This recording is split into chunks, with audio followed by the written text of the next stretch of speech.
Hello guys, welcome to text book banking channel. तो कुछ ही दिनों में आप लिख रहे होंगे अपना एसबीआई क्लर्क मेंस का एग्जाम, और इंग्लिश में 25 प्लस कैसे अटेम्प्ट करें, क्या हो सकती है स्ट्रैटेजी इस पर्टिकुलर सेक्शन की, वो देख लेते हैं फटाफट से विद एक्यूरेसी। अगर हम क्लर्क मेंस का लेवल देखते हैं तो थोड़ा सा आपका टफ साइड पे आता है, मॉडरेट साइड पे। टफ तो मैं बिल्कुल भी नहीं बोलूंगी, पीओ लेवल है नहीं है। अगर आप यहाँ पे देखेंगे लास्ट ईयर का एक एनालिसिस, ये सेक्शन वाइज कुछ अटेम्प्ट्स रहे हैं। अगर हम बात करते हैं लास्ट ईयर की, सेक्शन वाइज कुछ अटेम्प्ट्स रहे हैं।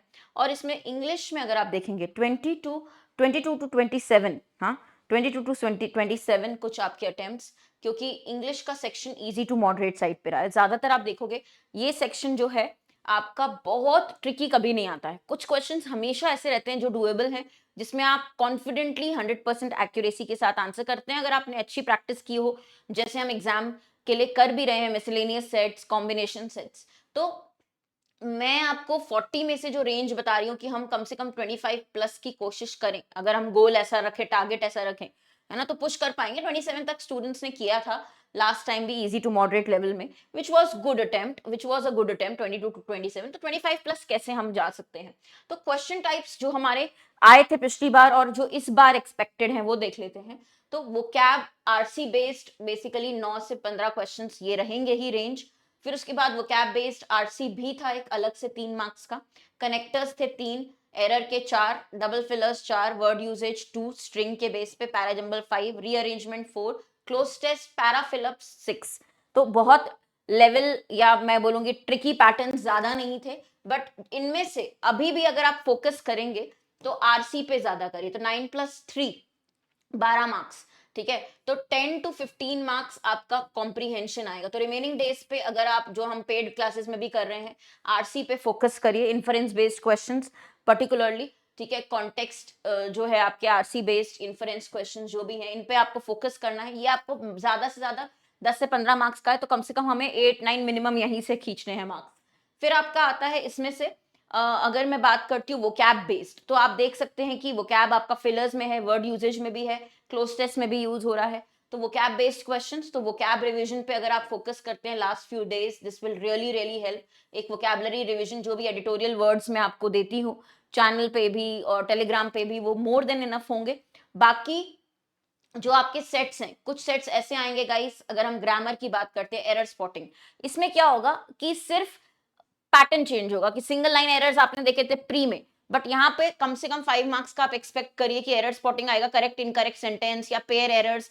तो इसका सिर्फ पैटर्न चेंज होगा, ग्रामर और लॉजिक जो आप यूज करते आ रहे हैं वही रहेगी, ठीक है। तो ये क्वेश्चंस पे ज्यादा फोकस करिए रिमेनिंग डेज पे। ओवरऑल अगर आप देख रहे हैं, प्रैक्टिस कर रहे हैं, मॉक से जो भी आपकी लर्निंग हो रही है उस पर फोकस करें।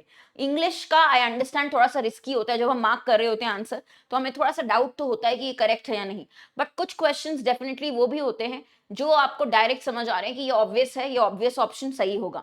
तो चॉइस ऑफ क्वेश्चंस बहुत मैटर करेगा एग्जाम में। अगर आपको 25 प्लस करना है इंग्लिश में, 40 में से 35 मिनट्स काफी अच्छा टाइम दिया है, तो चॉइस ऑफ क्वेश्चंस, पहले पेपर स्कैन करें। आपका सबसे इंपॉर्टेंट यहाँ पे रहेगा कि आप क्वेश्चंस करेक्ट सिलेक्ट कर रहे हैं या नहीं अटेम्प्ट करने के लिए। तो चॉइस ऑफ क्वेश्चंस पहले वो अटेम्प्ट करें जहां पे आपके लो रिस्क क्वेश्चंस है, अटेम्प्ट लो रिस्क, जहां पे आपको लगता है कि एक्यूरेसी मिल जाएगी, टाइम भी बहुत नहीं लग रहा है। और इसमें अगर आपके 12 मार्क्स के कम से कम आरसी है, तो 12 में से 8 से 9 नंबर आपको मान के चलना है कि उतना तो हम बहुत अच्छे से कर लें विद फुल एक्यूरेसी। तो इंग्लिश की स्ट्रैटेजी ये रहेगी, चॉइस ऑफ क्वेश्चंस एक बार, दूसरी चीज स्कैन करके देखिए पेपर, तीसरी चीज ऑप्शन एलिमिनेशन। आपको हर क्वेश्चन में ऐसा समझ में आएगा कि ऑप्शन एलिमिनेशन वर्क कर रहा है। 5 में से हमारे ऑप्शंस कैंसलेशन बहुत आसानी से हो पा रहे हैं, क्योंकि देखो यहाँ पे मैं बहुत सारे क्वेश्चंस में देखती हूँ, चाहे वो match the column with fillers हो, चाहे वो पैराजंबल फुल ऑर्डर वाला हो, इसमें ऑप्शन से अगर आप जाते हैं, पहले कैंसिलेशन करते हैं या कोई पेयर हिंट यूज कर लेते हैं, तो वो आपको बहुत हेल्प करता है एक्यूरेसी अटेम्प्ट करने के। कई बार हम लोग ये स्मार्ट अप्रोच, छोटी छोटी चीजें भूल जाते हैं जिसकी वजह से सिली मिस्टेक्स होती हैं। तो अवॉइड करने के लिए ऑप्शन एलिमिनेशन, ये मेथड का मैक्सिमम क्वेश्चंस में यूज होता है, इसको बिल्कुल मत भूलिए। एलिमिनेशन मेथड कि पहले वो देखना कि ऑप्शंस में क्या फिट बिल्कुल नहीं हो रहा, उसको कैंसिल करना, फिर राइट पे पहुंचना, ठीक है। तो ये जरूर से आपको देखना है। और जो छोटी-मोटी आपको हिंट्स मिलती हैं, वो ज़रूर से यूज़ करना है क्वेश्चन में।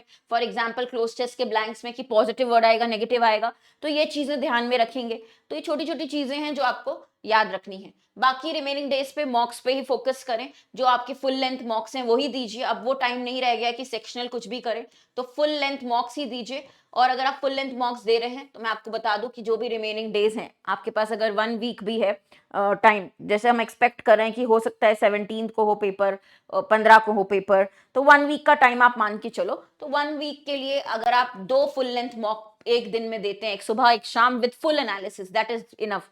तो फिर भी आपके 10 से 12 मिनिमम हो जाएंगे फुल लेंथ।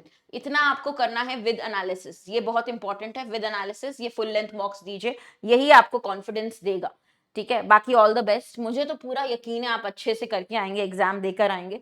और इसमें इंटरव्यू भी नहीं है, बहुत अच्छी चांस है।